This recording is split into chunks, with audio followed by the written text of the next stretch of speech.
education unless you solve poverty. A child cannot learn if they're hungry. I've spent a lot of time in our schools, both volunteering and 18 years on the school board, and I have story after story of children that I've seen. I've tried to help. The principal called me in for this little boy, and he had nothing. His clothes were filthy, and he was in 3rd grade, and the first thing that came to my mind was, he's never going to be able to know his multiplication tables by the time he gets out here with us. So, thank you very much. Thank you, Ms. Myers. Mr. Babinek, you have 2 minutes to respond. Education is really important on my list of priorities as well. My mom was a substitute teacher for 30 years.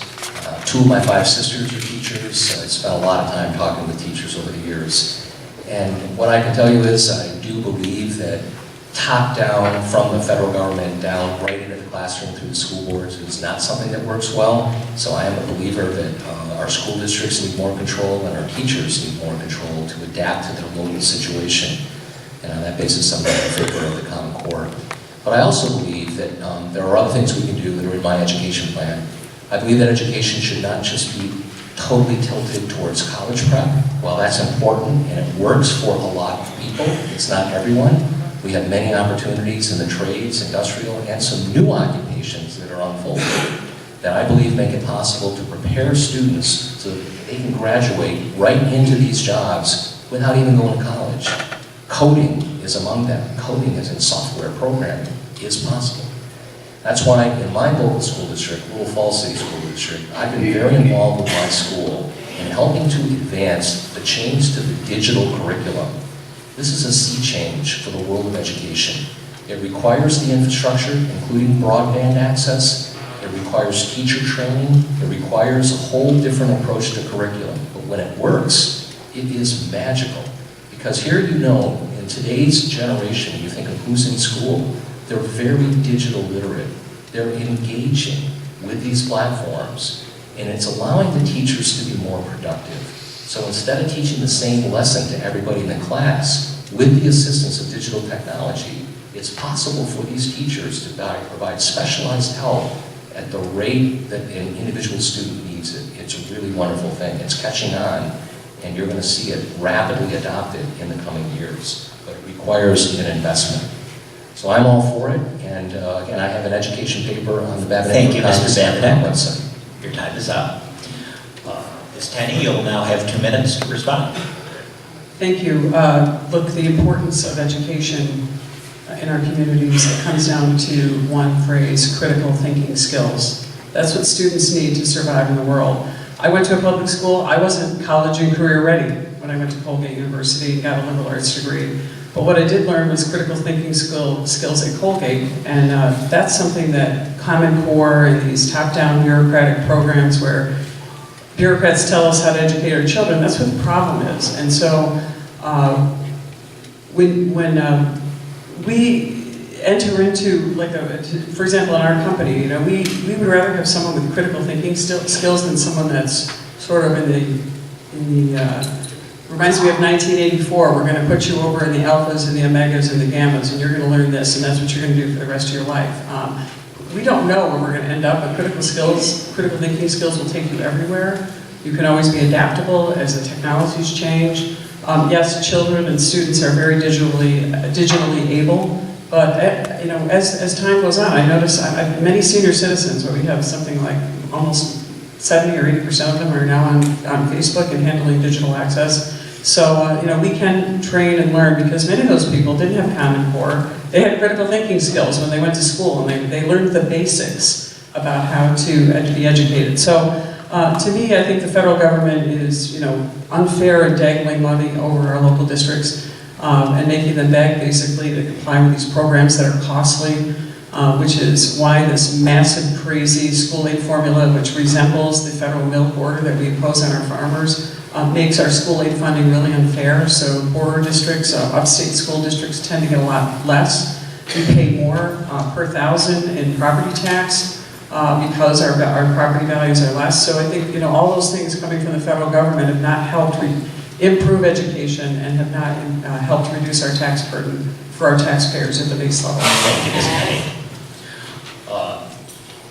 You will have up to 1 minute to make a final response. All of us recognize the importance of education and the fact that if you're a teacher that was teaching 50 years ago and walked in today's classroom, it looks too much the same. Everything else around us has changed. And I do believe that we're at the very cusp of seeing rapid change in our education system as technology finally is going to be deployed in a way that will have big impact. It's going to require local support. It's not an easy change. It's not going to happen overnight, but we're going to see tremendous impact in our schools.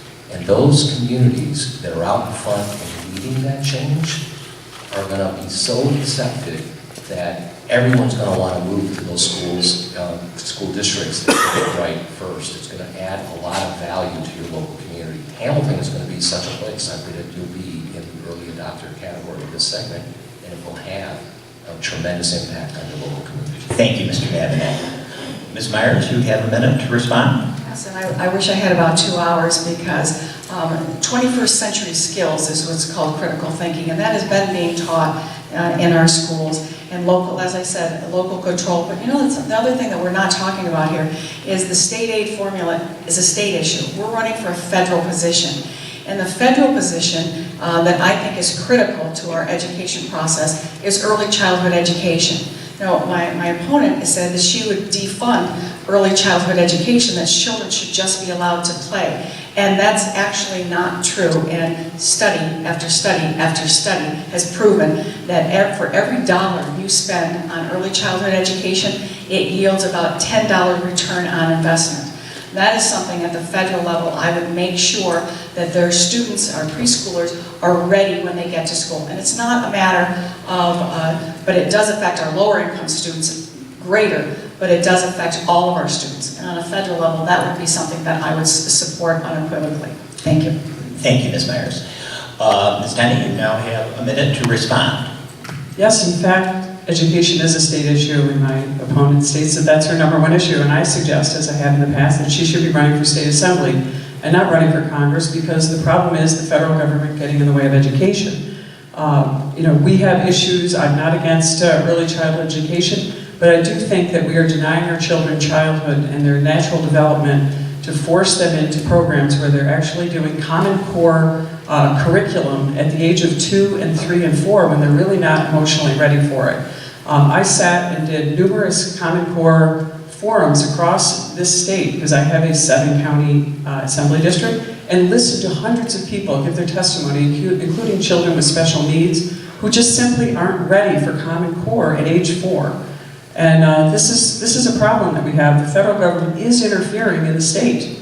And as someone from the state, I think it's time for the federal government to stop imposing itself on the state. Thank you. Thank you, Ms. Tenney. Okay, we've concluded now part 1 of the debate, which focused on the candidate selected questions. We now will move on to part 2, which will be the longer part of the debate, roughly an hour. And this will be the audience selected questions, the questions that you filled out when you came in. And what has been given to me is a sheet that shows what each topic has tallied in the number of responses that you'd like to see addressed. The first question that the audience asked will go to Kim Myers, and we'll ask you to go to the podium, please.